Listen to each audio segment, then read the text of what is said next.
Hello, welcome back. This is still Gregory Balta, version 2.0. We are now going to start discussing Justinian I, a remarkable emperor who rose to power in about 531 CE. Now, at the beginning of his reign came the Nika riots that came about because of two warring chariot racing factions, much like today's modern gangs. They destroyed much of the capital city of Constantinople. This, of course, occurred because Justinian favored one side, while the other side claimed to have someone else who could also lay claim to the throne. Thus came the riots. Justinian, of course, survived the riots and managed to carry on his tradition. Now, much of what he did was try to recreate the great Roman Empire. He did this by capturing Italy and North Africa once again.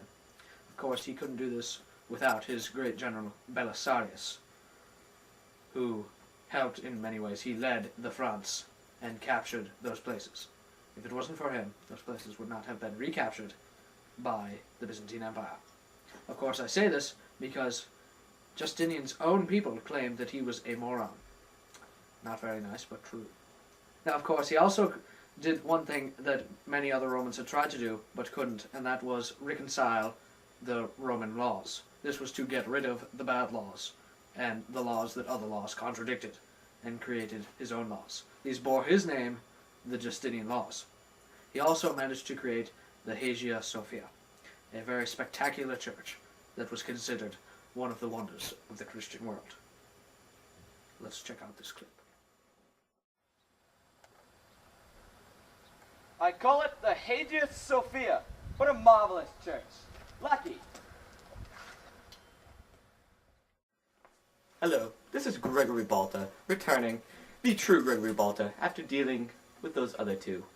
We are going to talk about women in power. Now, there are two women in particular we shall be talking about today. They are Theodora and Zoe. They were both born of noble blood from the emperor.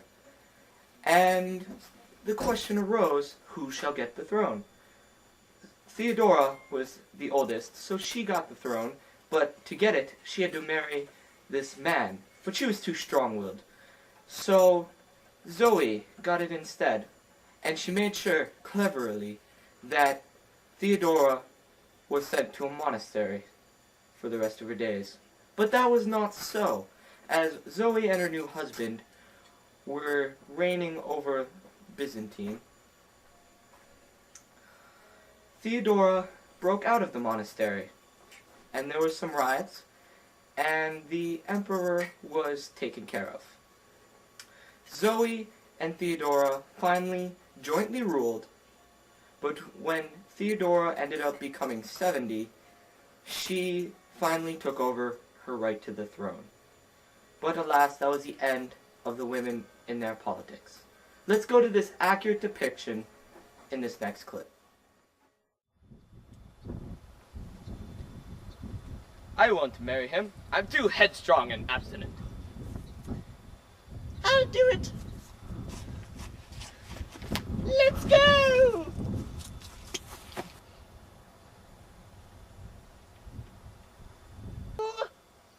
I'm going to the nunnery.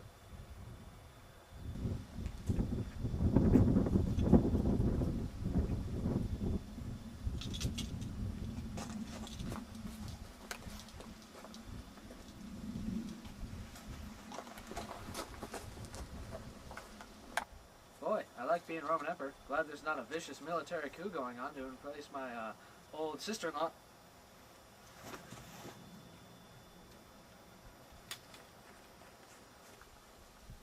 Well, he's dead. I say we rule together. All right.